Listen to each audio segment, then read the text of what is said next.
Alright, welcome back to 10 Things We Love About Metallica. Again, it's one that was always going to come up for us. The band What do you always say? They're not your... Oh, sorry. That's not what I say. They're not...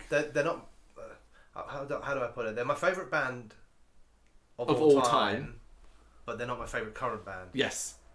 That's how it... Yeah. Which is a little bit more difficult at the moment, purely because they've had an album out recently. But where it's been such a huge gap, it's like so much love for Metallica, but you're not really doing anything other than... I know Lulu happened, but we don't talk about Lulu. Yeah. So it's very hard to say Metallica are my favourite band, but the band that don't even release albums. That's right, yeah. Yeah. So yeah, 10 things. He's got 10. I've got 10 that we love about Metallica. Yep. Right, I'll go first. It's really easy. They've created 4 of the most important metal albums ever. Some bands only get 1. 2 if they're lucky. Metallica got 4. Yep. And it is 4, people. Don't be silly. It is 4, yeah. Yeah. Although I got something very similar, but I didn't make 4. What did you leave off? I left off the Black Album. No, I'm talking Kill 'Em All, Ride the Lightning, Master. So I thought because you said important. Oh. I thought that's why you were saying. No, I'm not including Black Album. Right. No, I'm including Kill 'Em All Well, up in to that case, and I Justice. didn't include Kill 'Em All. Okay. But I didn't do it from an importance perspective. I wrote Ride the Lightning, Master, and Justice. Yep. A trio of albums that came one after the other that basically just defy Untouchable. expectation, logic. I mean, to go Ride the Lightning is an amazing album, absolutely fantastic. To then go from that to Master and then from that to And Justice for All, that period of your life, I mean, you were on fire. Yeah. That's fucking unreal. That's creativity at a level that doesn't. Yeah, you can't really touch that. Nah. Yeah. Well done, Dave. Alright. Go on, and you go next. Despite the ticket prices, despite the hate, their live show is amazing. Mm-hmm. I've never seen Metallica bad. I don't know if Metallica have ever played a bad show in their life. I know it can be. We've heard the songs before. Yep. I know we know what you're going to get. But that doesn't for a second take away the fact that every show I've ever been at, even the Enter Sandmans, are just fucking brilliant live. Agreed. I mean, they're tight as fuck as a band. Yep. And yeah, they put on a show. They know what they... I would never go as far as to say anyone's deserving of a certain price, but they're probably the only one I think gets close to being... I know it's an awkward one. Contentious. And it all depends on the price. Of course. You know what I mean?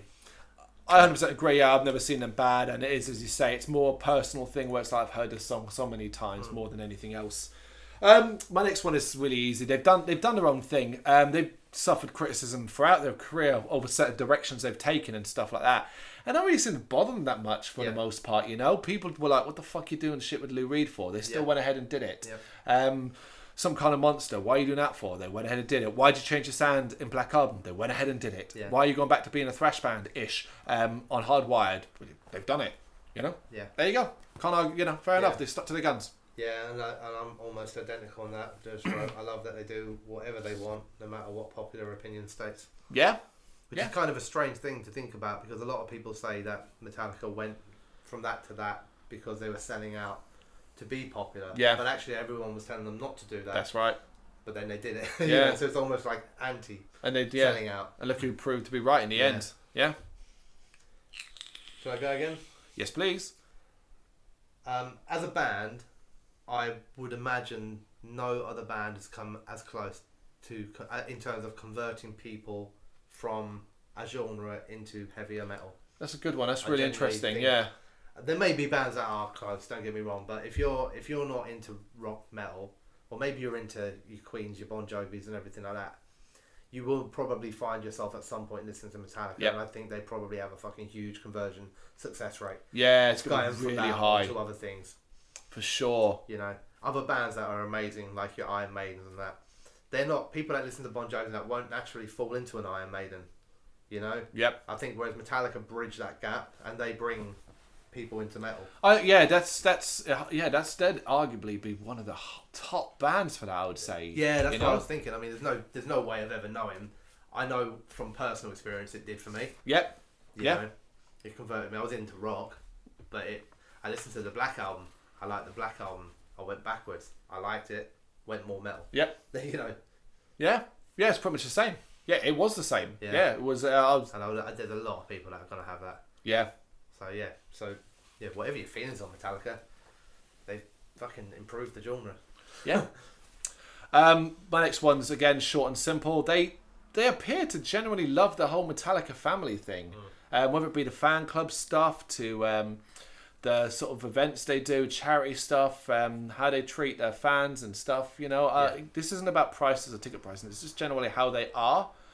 They seem to generally appreciate it. Yeah, I think they do as well. Yeah. Whereas so my previous one, which was about bringing fans into metal. Yeah. This next one is that. So they appear to have inspired so many bands. Yeah. Away from the fans, the actual bands, the people that decided to pick up a guitar because of Master of Puppets. Oh yeah. Or something like that. I mean, how many bands do we know that cite Metallica as an influence? Oh yeah. You know, and this isn't just like individual.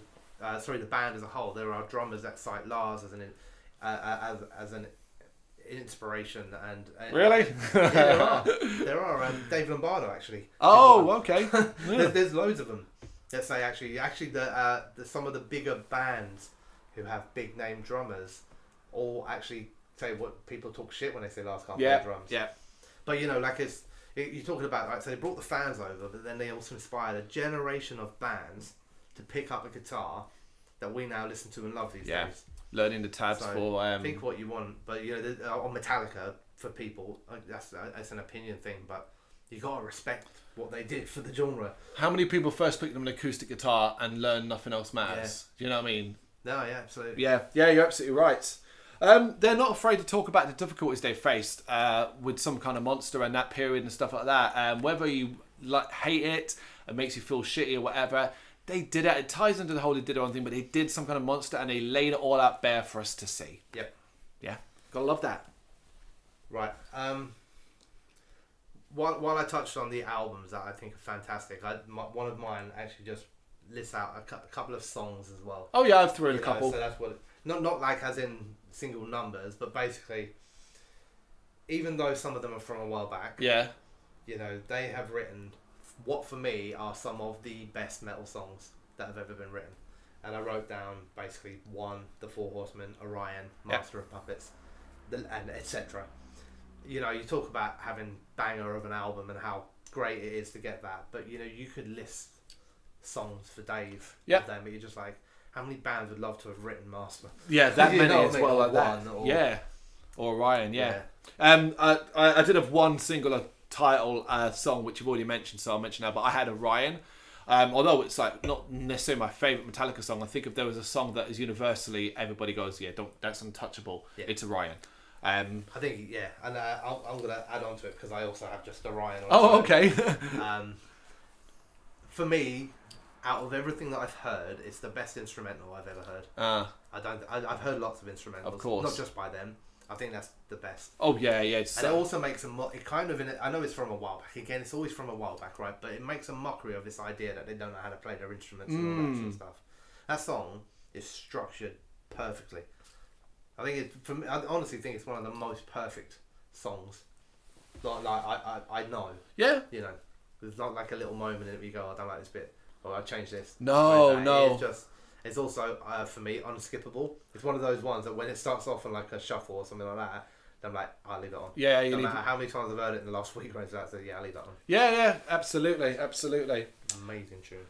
I love about Metallica that they are still releasing good music. You know, they don't have to at this stage in their careers. They could still live off and sell out stadiums and arenas off their history. Yeah. But they're still choosing to push the boat, push the boat, they're and still hard trying wide. To do things, aren't they? Like things that, like you said, they don't have to do. Even that something like they tried to do this whole playing on like 7 continents. That's right. Yeah. Like go to the Arctic Circle. And play to the Penguins. It's almost like they've got a bucket list. Yeah, exactly. That's what it's like. And that's but it's cool. I think that's cool. I think it's weird. Like, you know, playing to the Penguins. Oh yeah, but like I know it wasn't titled. It wasn't like called Metallica playing to the Penguins. That would have been people there. That's a should have done that. Yeah. I will leave that one to last because I purposely put that in for a conversation. Okay.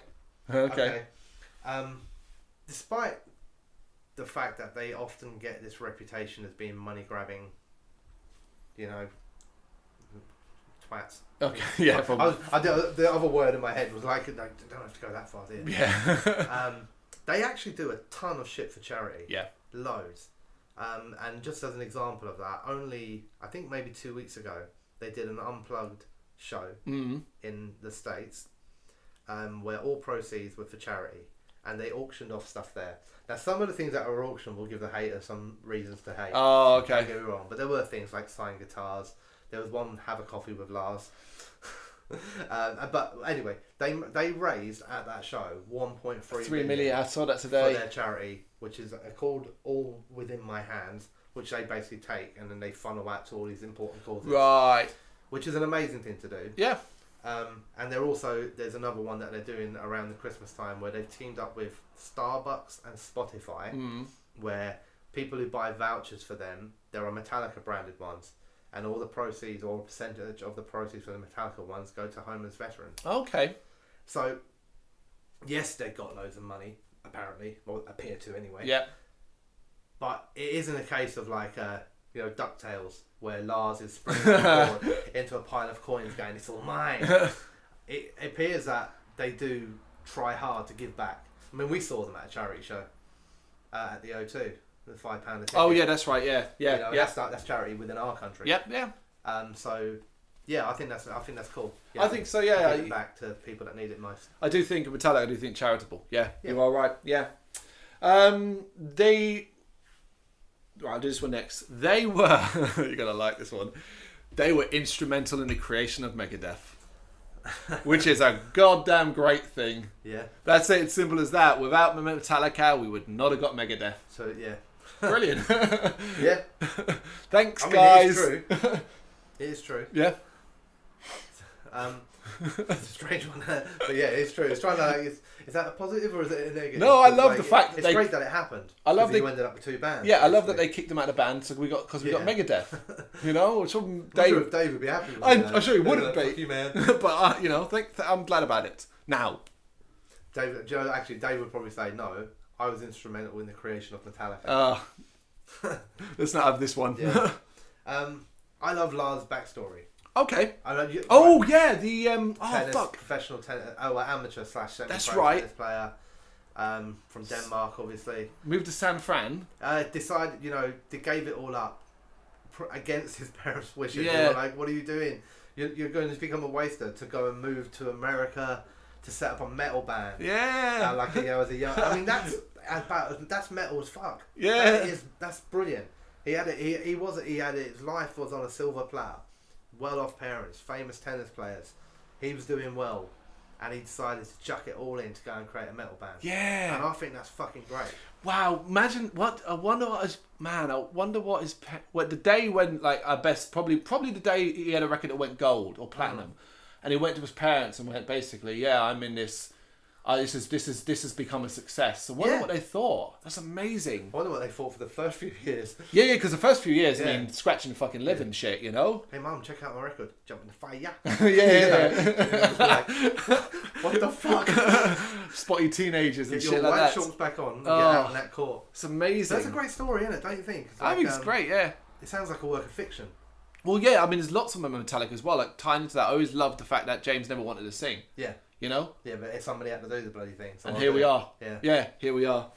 Right, my next one is an album, but not an album of the expected. It's personal, and it's S&M. I love that they made S&M. Other than being a cool fucking idea, it's arguably what really turned me onto a lot of Metallica songs I'd never heard previously because of the S&M versions. Yep. And I was hearing them and thinking, that's really cool. Went back and then looked at and found them. The Devil's Dance was one I always remember. A Wolf and Man. Things that I'd probably heard but hadn't caught my attention in the same way. So S&M, I think I would love more bands to do S&Ms. Yeah. Yeah. Outside of the symphonic bands. Yeah. Like time. No, it'd be cool. Yeah. Slayer with the orchestra. I think the Slayer fan base would disown them. Yeah. Okay, my last one. Go on. And this is going to be controversial, but really? I do mean it. It'll be controversial to a lot of people watching it. Right. I like the fact that they shut down Napster, or helped to shut down Napster. Interesting. I was never massive on Napster. Again, I think this is maybe an age thing. Yeah. That, I was working, buying CDs and stuff like that, so it never really was on my radar to be just downloading music. Fair enough. By accident.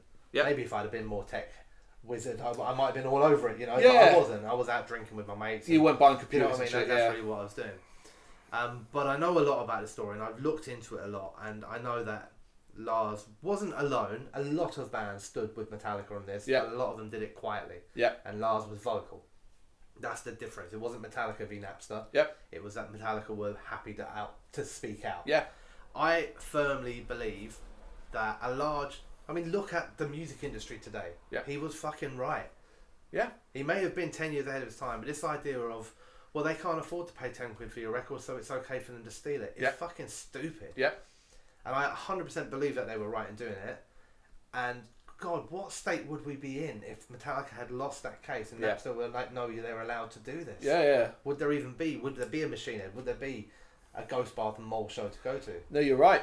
So I completely appreciate that Metallica put their heads on the guillotine and took the bullet for a lot of people who were also on their side but didn't want to speak out. Didn't want to be loud and vocal. You know? Yeah. So a lot of people that hate Lars for doing that, I think you just need to look into it a bit more, and the reasoning is sound. I think a lot of people say that, no, it wasn't like that. Metallica just wanted to, it was to be able to dictate their own price. But they should be allowed to do that. Music. It's their music. It's like you writing a book and somebody going, oh, I want to take that and give it out to everyone for free. Yeah. Or a movie or something like that. It's absurd. We all frown on piracy. Yeah.